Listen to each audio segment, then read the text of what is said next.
Olá, meus amigos, sejam todos muito bem-vindos ao canal Politizando. Eu sou o William Jacob, o governador do Rio de Janeiro, que é do PL, partido de Bolsonaro.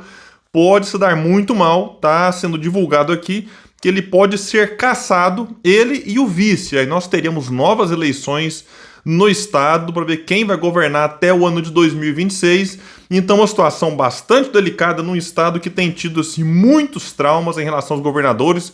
O último governador eleito que não foi preso no Rio é o Brizola. Vocês veem aí como é que a situação degringolou das últimas décadas para cá. Eu vou trazer detalhes, explicar alguns pontos, mas antes quero agradecer. Nós alcançamos a marca de 295 mil inscritos.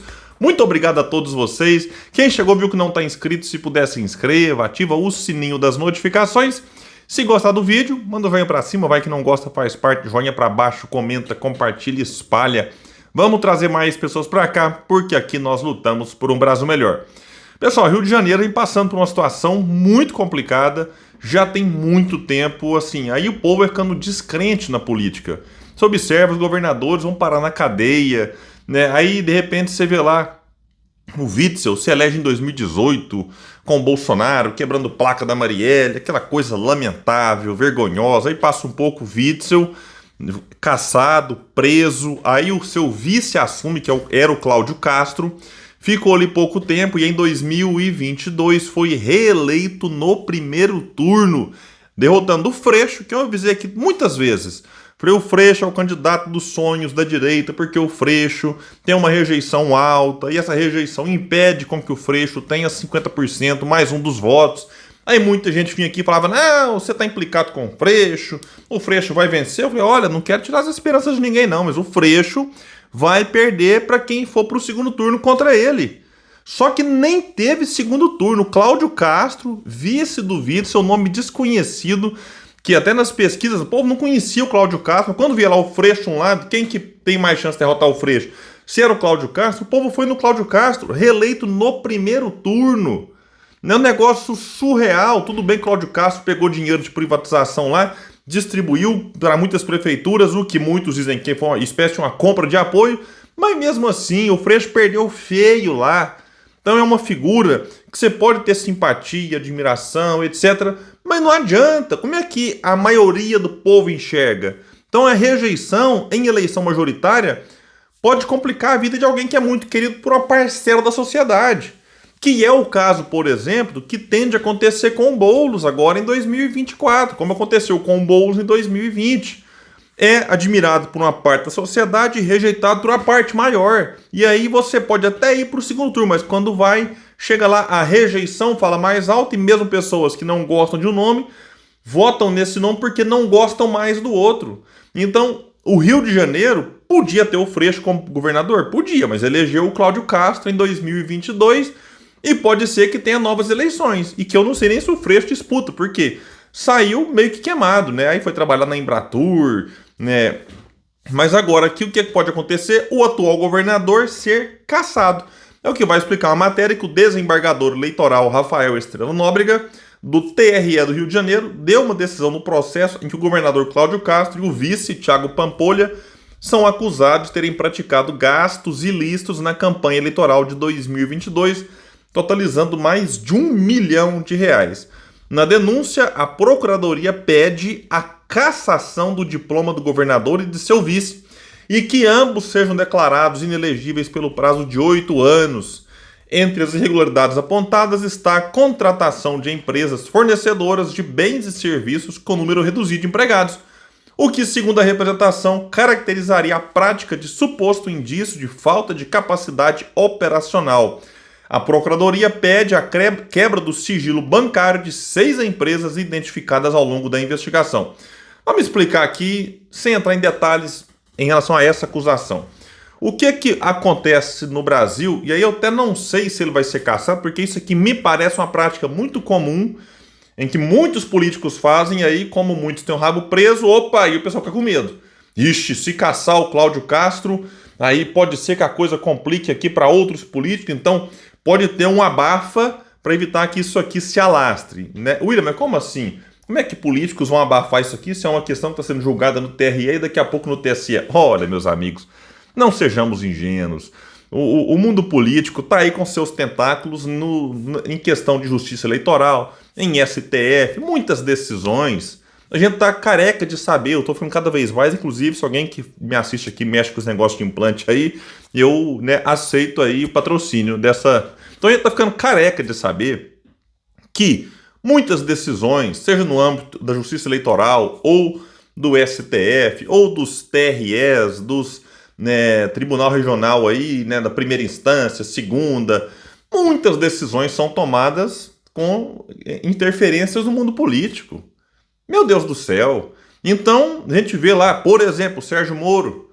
O Sérgio Moro, muitos estavam como certo que ele seria cassado. De repente começa a surgir notícia.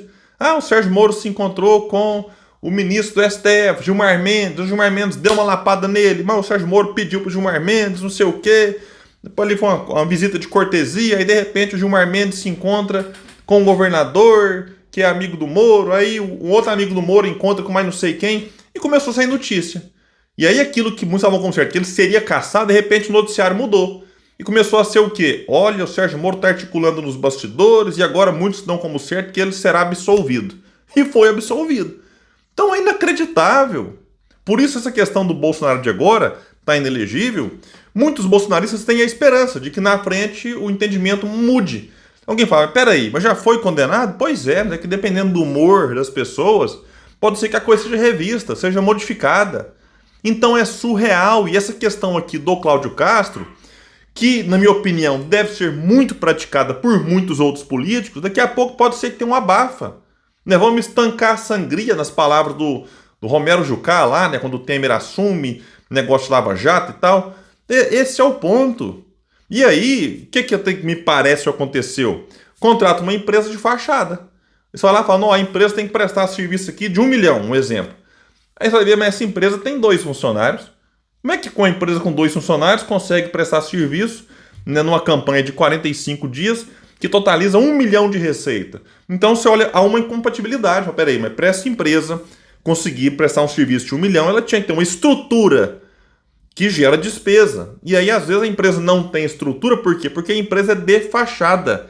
Você faz uma contratação falsa, a empresa emite nota, recebe da campanha aquele valor da nota, como o serviço não foi prestado, aquilo ali vai gerar o quê? Apenas um imposto.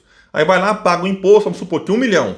Aí pagou, vou chutar aqui, 20% de imposto, sobrou 800 mil. E aí qual que é a prática muito comum no mundo político? Então, desses 800 mil, fica 400 mil para o dono da empresa, porque ele colocou o dedo na reta, tá arriscado aqui ser descoberto, para pagar advogado e tal. Então, embolsa 400 mil, os outros 400 mil vai para o candidato, para a campanha. E aí esse dinheiro pode ser usado por fora para outras coisas. Então, é realmente uma situação que deve acontecer muito. Se aconteceu com o Cláudio Castro, não estou aqui acusando que ele tem um devido processo legal, o direito de se defender, de responder, tudo certinho. Mas isso aqui é realmente muito esquisito. Aí aqui vai dizer que não deu um prazo, aí tem outras questões aqui mais processuais. Mas, enfim, aqui o ponto, inclusive, é que como nem a Procuradoria Regional Eleitoral, nem os advogados de Cláudio Castro e de Thiago Pampolha apresentaram um rol de testemunhas no prazo devido, o desembargador relator decretou a preclusão do direito de produção de prova testemunhal tanto para a acusação como para a defesa. A preclusão é reconhecida pelo juiz quando uma das partes, ou ambas, deixam de se manifestar no processo no prazo previsto em lei. Então, já está meio esquisito isso aqui. E a gente fica pensando, poxa, o Rio de Janeiro, um estado que, né, belíssimo, com muitas riquezas, com um povo maravilhoso, e aí elege esse tipo de gente. O último governador que não foi preso no Rio foi o Brizola, grande Brizola, porque eu tenho imensa admiração. Né? E aí, de lá para cá, todos foram presos. Garotinho, Pezão, antes do Pezão lá, o Sérgio Cabral, o Witzel, e pode ser que o Cláudio Castro. Alguém pode pensar, mas e a Benedita da Silva do PT não foi presa? É que a Benedita era vice. Então, governador eleito que não foi preso, o último foi o Brizola. A Benedita assumiu porque o garotinho em 2002 saiu para disputar a presidência, ela ficou ali, né, 8 meses, né, como governadora e de fato não foi presa. Me parece uma pessoa, né, que você pode discordar em alguns outros pontos, mas me parece uma pessoa correta. Então esse é o ponto. O Rio de Janeiro cheio de problemas, cheio de coisas para resolver, E os governadores, né, entra um, sai outro, ou é caçado, ou é preso, ou os dois. Vamos ver se vai ser esse o destino do Cláudio Castro, do PL de Bolsonaro. Pessoal, então é isso, eu fico por aqui. Quem puder, espalha, compartilha o vídeo. Vamos trazer mais pessoas para cá, porque aqui nós lutamos por um Brasil melhor. Valeu, gente, até mais.